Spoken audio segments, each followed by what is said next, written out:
Sama-sama tayong magiging Saksi! Big time oil price rollback ang nakaamba sa susunod na linggo. At sa Department of Energy Oil Industry Management Bureau, batayan sa 4 na araw na trading. Hanggang piso at 50 sentimo ang maaaring bawas presyo ng kada liter ng diesel at kerosene. At sa gasolina naman, posibleng hanggang 70 sentimo ang rollback kada litro. Bago sa saksi, tinawag na eksperto mula sa University of the Philippines na ecological disaster ang nangyayari sa mga coral sa Escoda Shoal. Labes pang nagkabangga ng mga inflatable boat ng Pilipinas sa China nang pumunta roon ang PCG kasama ang mga eksperto. Saksi si June Veneracion.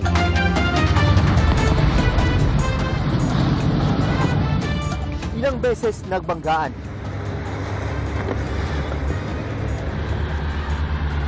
May isa pang pagkakataon, munti ka na. Sagutan gamit ang megaphone. This is China Sea, Liu here in today. China Coast Guard, this is Philippine Coast Guard. You are within Philippine Exclusive Economic Zone. We are conducting marine scientific research activity. Please keep clear of us. This is China Sea, Liu here in today.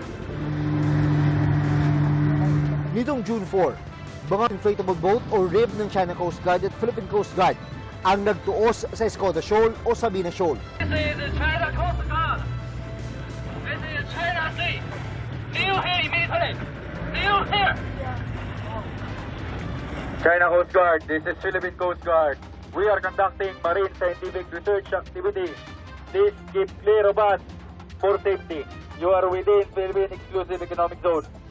Nagsimula ang iringan nang subukang pigilan ng China Coast Guard ang marine scientific research ng mga eksperto mula sa University of the Philippines na dala ng PCG. Iniimbestigahan ng mga ulat ng reclamation activity umano ng China roon. Habang dumidikit itong sinasakyan naming BRP Cabra ng Philippine Coast Guard ay wala lang tigil sa pag-shadow itong Chinese Coast Guard vessel 3303. Sa monitoring nga ng pamahalaan ay mula pa noong June 1 ay nakadeploy na itong barkong ito dito sa paligid ng Sabina Shoal. Medyo outnumbered actually yung boats natin. Nakita nyo naman, pati yung Coast Guard nila, marami silang rubber boat. At nagpadala na rin sila ng speedboat. We were certainly worried for our welfare. There was a time when the three of us were already in the water, and the Chinese Coast Guard wanted to get closer, but we were already in the water. Nang tumagal ang harangan at habulan, 2 helicopter ng China ang namataan. Inilabas din ng Chinese Navy ang 2 nitong hovercraft na sa lakas pa lang ng makina ay pwede nang magpataob ng RIB, lalo na ng rubber boat. Unang pagkakataon daw madokumento ng PCG na nag-deploy ng hovercraft ang CCG. This just an action for China to intimidate ang ating mga marine scientists para pigilan nila yung ginagawa nilang survey dito sa Escoda. Walang dahilan sabihin ng China na ang amphibious operation nila is legitimate. Nang matapos ang trabaho ng mga marine scientists noong araw na yun, mabilis silang nagbalikan papuntang BRP Teresa Magbanwa. Kabuntot ang malalaking barko ng China. Kinabukasan June 5, mas maraming assets na ang dineploy ng China, kabilang ang kanilang speedboat. Pero tuloy ang pagsusuri kung saan tumambad ang mga patay na coral. Gayon din ang malawakang bleaching o pamamuti ng mga ito. Kapag hindi siya nakarecover, mamamatay siya, parang sa tao. Lalagnatin ka, mag-chills ka. Pero pwede kang gumaling. Pero pwede rin hindi gumaling. Limitado lang ang nagawang pagsusuri sa bahura.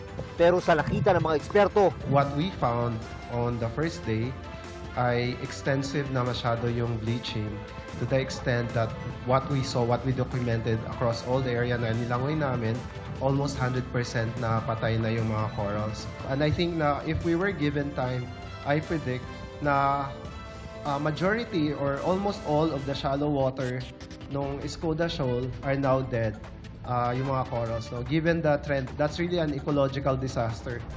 nakita rin nila ang mga bakas ng mga naunang research activities ng China doon. We know na maraming activities na ginagawa doon ang China. Meron silang gustong gawin sa lugar na yon, kaya ang dami nilang pag-aaral na ginagawa doon sa lugar na yon. Mahigit 70 nautical miles ang layo ng Sabina Shoal sa mainland Palawan. Nasa katubigan din. Nasa karagatan ito ng Kalayaan Island Group, kung saan din naroon ang Ayungin Shoal at BRP Sierra Madre. Gayon din ang Pag-asa Island. Kita sa Pag-asa ang barko ng China Coast Guard at Chinese militia nitong June 6 sa kuha ng mga nakasakay sa modern balangay na nagsasagawa ng medical mission sa isla. Sa Ayungin Shoal, una nang napaulat ang sinasabi ng AFP na pang-aagaw ng China ng supplies na para dapat sa mga tropa sa Sierra Madre noong May 19. At nung araw din yon, sa kalagitnaan ng medical evacuation mission para ilikas ang isang tauhan ng BRP Sierra Madre sa Ayungin Shoal, nakaranas muli ng pangaharas sa mga Pilipino mula sa China Coast Guard.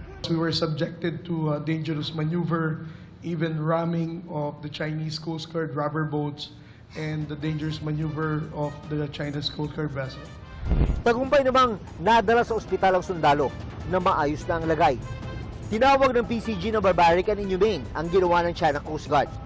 Sagot dito ng Chinese Foreign Ministry, papayag silang mag-evacuate ng mga personnel at maghatid ng supplies ang Pilipinas sa BRP Sierra Madre.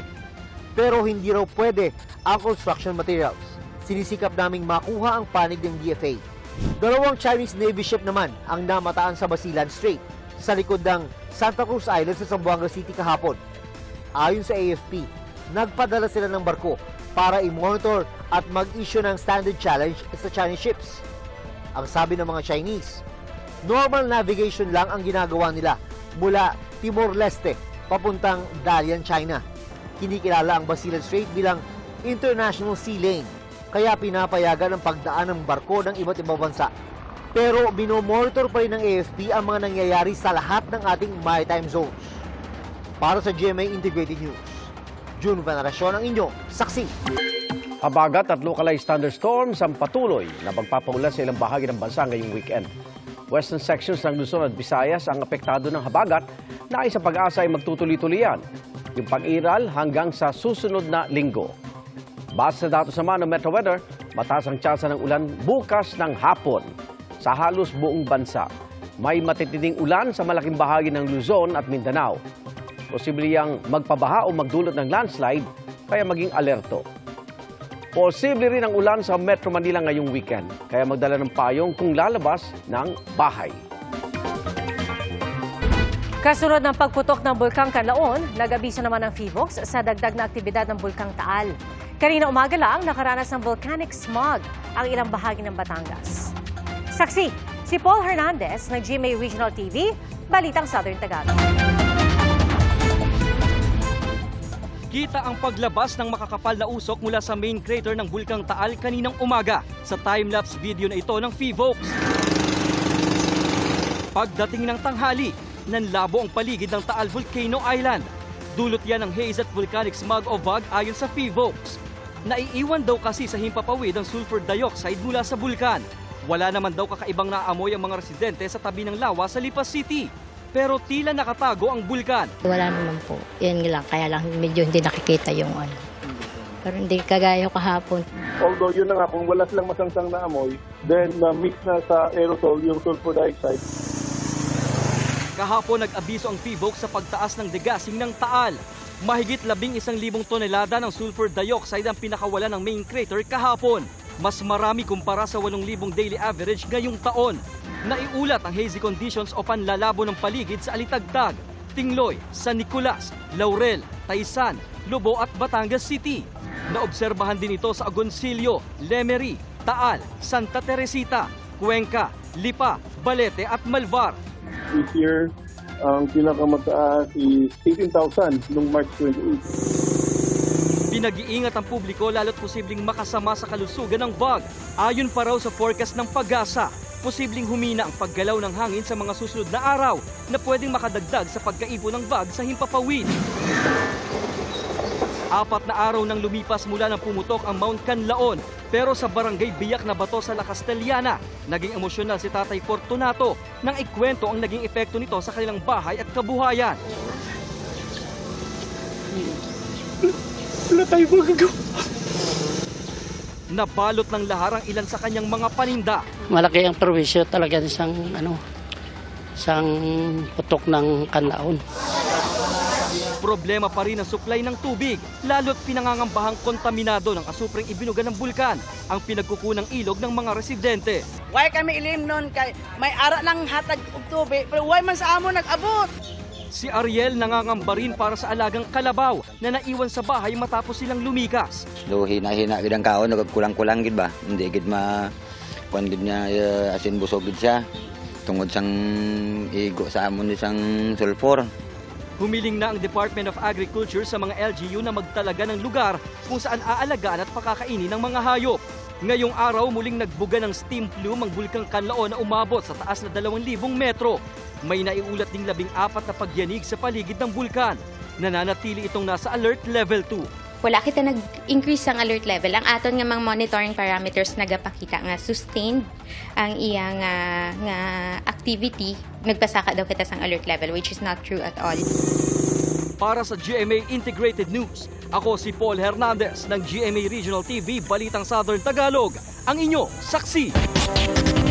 Sumagot ang kampo ng suspendidong mayor ng Bamban na si Alice Guo sa mapahayag ni Senator Win Gatchalian tungkol sa kanya kahapon. Nauna nang sinabi ni Gatchalian na may mga konkretong ebidensya umanong lumabas sa Senate Executive Session noong Miyerkules na may kaugnayan si Guo sa mga sindikatong bumuo ng Pogo sa Bamban. Pero ayon sa abogado ni Guo, walang ebidensyang totoo ito at dapat munang patunayan ang mga naging pahayag ng senador. Kung may malakas daw na ebidensya, dapat inihain na raw ang reklamo sa ombudsman.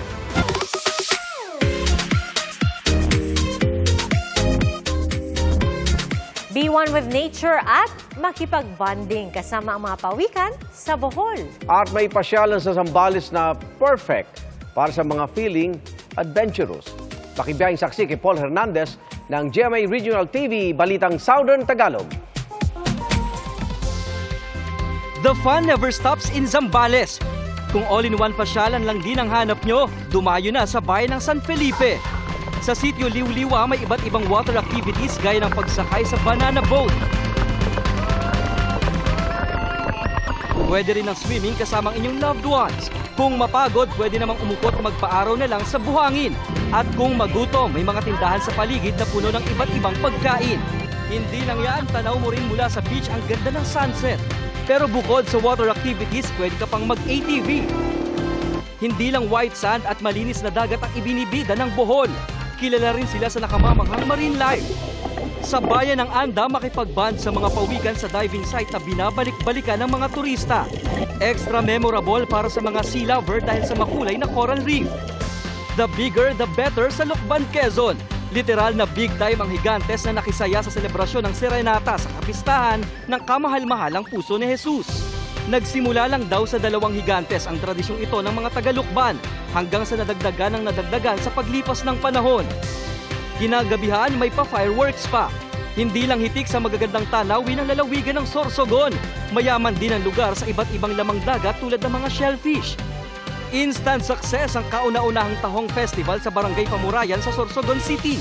At mula sa 40 sako ng tahong, game na naghanda ng 18 putahe ang mga residente. Sabay-sabay rin nila itong nilantakan. Para sa GMA Integrated News, ako si Paul Hernandez ng GMA Regional TV Balitang Southern Tagalog, ang inyong saksi.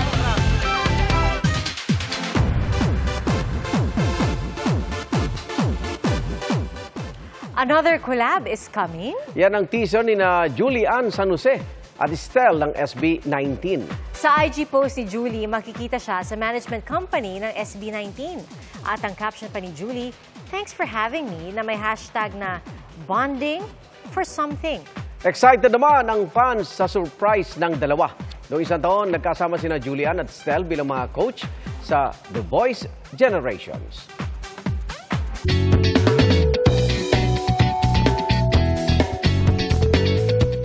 Ang paligsahan ng pizza, sinamahan pa ng mga stunts sa Argentina. Lumahok ang mga kinatawan mula sa iba't ibang bahagi ng mundo. Ang ilang chef nakapiring habang iniikot-ikot at tila isinayaw pa ang kanilang pizza dough. Tinalo ng taga Buenos Aires ang magit 100 contestant at lalahok siya sa World Pizza Championship sa Italy sa 2025.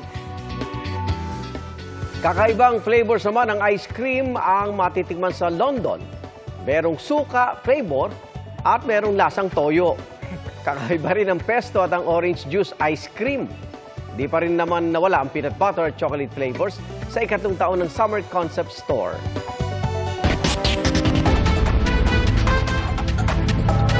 Ang gusto mo, suka o toyo? Pwedeng samahan ko na lang ng kalamansi 3. Pwede Suka, pa. toyo, kalamansi. Punta tayong London. Salamat, Igan, sa inyong pagsaksi. Ako naman, Arnold Clavio. At ako po si PR Kanghel para sa mas malaking misyon at sa mas malawak na paglilingkod sa bayan. Mula sa GMA Integrated News, ang News Authority ng Pilipino. Hanggang sa Lunes, sama-sama tayong magiging saksi!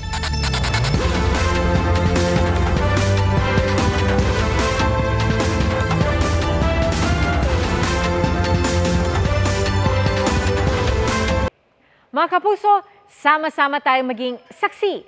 Mag-subscribe sa GMA Integrated News sa YouTube at para sa mga kapuso abroad, samahan niyo kami sa GMA Pinoy TV at sa www.gmanews.tv.